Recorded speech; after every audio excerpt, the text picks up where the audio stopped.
Opa, minha gente, como é que vocês estão? Uma coisa que temos que concordar é que sempre vai surgir uma versão meio esquisita de qualquer herói que você ame aqui na internet. E uma das coisas que ficaram muito populares de tempos para cá era a analogia de heróis, como por exemplo este que vocês estão vendo, que se trata do Superman, ou até mesmo o que mais ficou famoso de uns tempos para cá, que foi do próprio Batman. Este herói, onde aqui é um caso muito curioso, pois eu já falei até mesmo no próprio vídeo do Batman, que pra mim combina muito essa estética meio analogia com o próprio Homem-Morcego.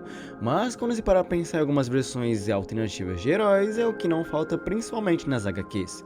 Mas aqui hoje eu quero falar de um caso um pouco curioso, pois desta vez eu não vou falar de nenhum herói da DC, e sim do universo Marvel. Pois aqui conta uma história bastante curiosa.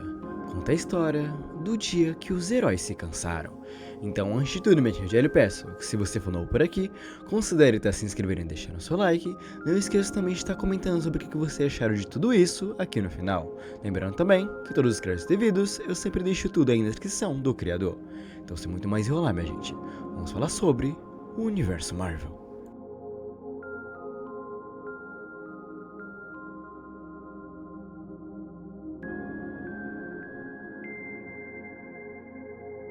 E essa nossa pequena história se começa em 1961, onde aqui foi apresentado ao mundo o famoso Quarteto Fantástico. E aqui se reforça falando da chegada deles e desde que eles chegaram, o mundo começou a mudar. Mas algo parece que aconteceu, pois de repente eles mudaram. Eles começaram a matar. E que o narrador dessa história que estaria contando esse relato para nós não entende o que aconteceu, mas fala apenas que essas pessoas não são a mesma que todos conheceram. E ele não faz ideia do que foi que aconteceu para isso ter começado. Mas ele parece ser alguém que se importa com os heróis ou até mesmo com o próprio quarteto, deixando aqui algumas teorias no ar, mas algo curioso acaba se acontecendo aqui, quando ele fala que ele promete que irá trazer eles de volta para a luz. E se é revelado aqui mesmo que quem está narrando essa história para nós e todos esses relatos onde aqui ele espera ser o único, se trata do próprio Nick Fury. E aqui ele fala algo curioso, pois ele fala que espera que esse tenha sido o único relato envolvendo os heróis. Mas acontece algo estranho no final. Aqui se aparece uma imagem que se trata do próprio Dr. Doom, ou Doutor Destino, nos indicando algumas teorias que se comprovam nesse próprio vídeo. Eles estão em meu controle agora. Eles só não sabem disso.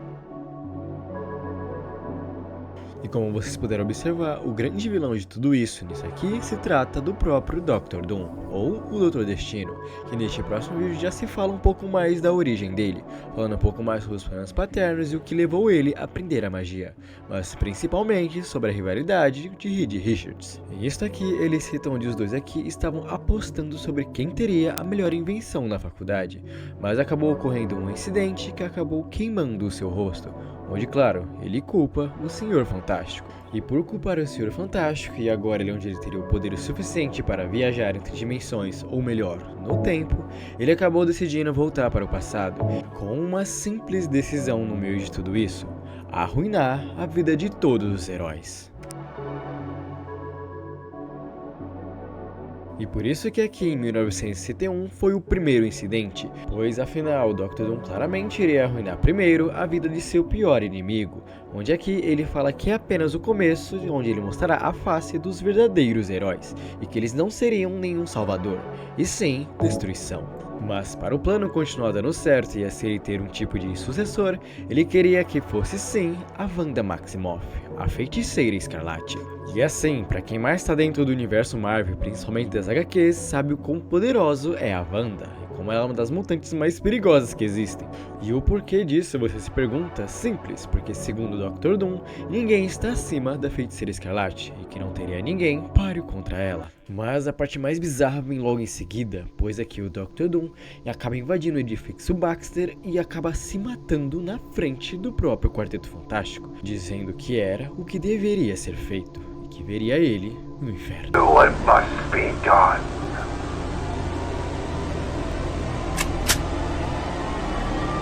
I'll see you in hell, Richard!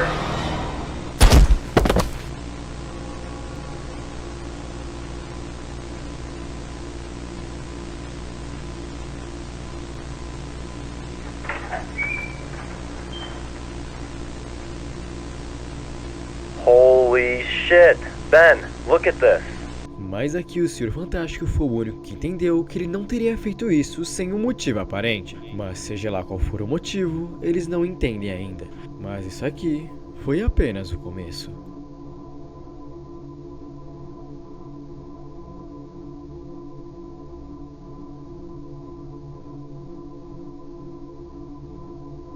Neste próximo vídeo nos conta a história de Bruce Banner, aqui nos contando um pouco mais sobre a sua infância abusiva e como foi todo o incidente envolvendo radiação gama. Mas aqui ele cita algo curioso, principalmente quando ele diz que iria salvar o seu amigo Rick Jones de ser atropelado.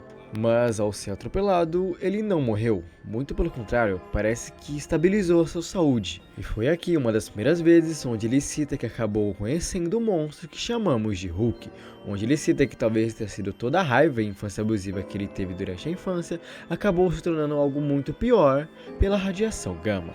E ele estaria gravando isso para o próprio Nick Fury, pois estava com medo, pois o Hulk não estava mais o obedecendo e temia pelo que podia acontecer se ele se transformasse de novo. Mas enquanto tudo isso estava sendo gravado, ele acaba se transformando no próprio processo. E é isso que nós vemos logo em seguida.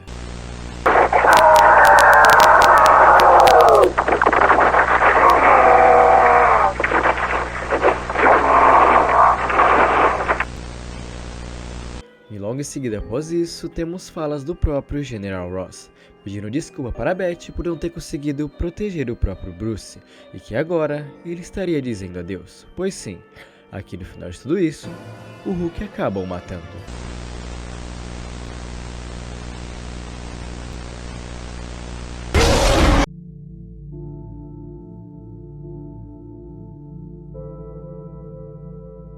E agora, claro, nessa loucura não poderia faltar o nosso querido amigão da vizinhança, o Homem-Aranha, onde aqui seria quase uma gravação dele próprio falando sobre os seus crimes que tem cometido, onde aqui tanto quanto a Tia May e a Gwen teriam morrido por culpa dele, além de coisas muito mais específicas para quem acompanha as histórias do Teioso, falando também sobre como ele não aguentava mais as tolerâncias do Jim Jonah Jameson, do Clarim Diário, e como ele não suportava mais tudo isso, ele decidiu fazer algo bizarro no meio disso, que claro, sim consiste em matar a todos. E como nós podemos observar, todos os heróis desse universo parece que tem alguma coisa influenciando eles, mas aqui no Homem-Aranha fica um pouco mais nítidos, pois para quem acompanha também as histórias do Homem-Aranha, sabe a trágica história envolvendo o traje preto, onde tudo indica aqui que sim, ele agora está vestindo o traje preto, mas nesta realidade, ele nunca tirou. We're coming for you.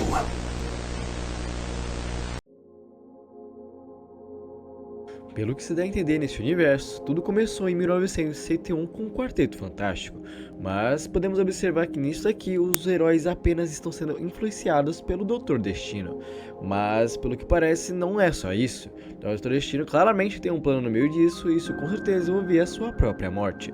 Mas uma coisa que me deixou encucado, aparentemente o Dr. Destino não teria poder o suficiente para tudo isso, e por isso ele também precisava da própria Wanda Maximoff. Mas pelo que tudo dá a entender que vimos aqui em alguns episódios, sim, a Wanda parece estar influenciando em alguma coisa. Então, se uma feiticeira tão poderosa como a Feiticeira Escarlate estiver influenciando no meio de tudo isso, como eles iriam parar uma coisa dessa? E outras perguntas ficam no ar, como por exemplo, a Wanda não toparia aceitar a ajuda do Dr. Destino para fazer algo desse tipo? Pois afinal, em teoria, na maioria das histórias, ela é uma heroína, não? O que exatamente foi a morte do Destino que pareceu algo tão do nada e meio psicopata? E se de fato a Wanda acabou aceitando a proposta do Destino e acabou manipulando os heróis, quem poderá parar ela?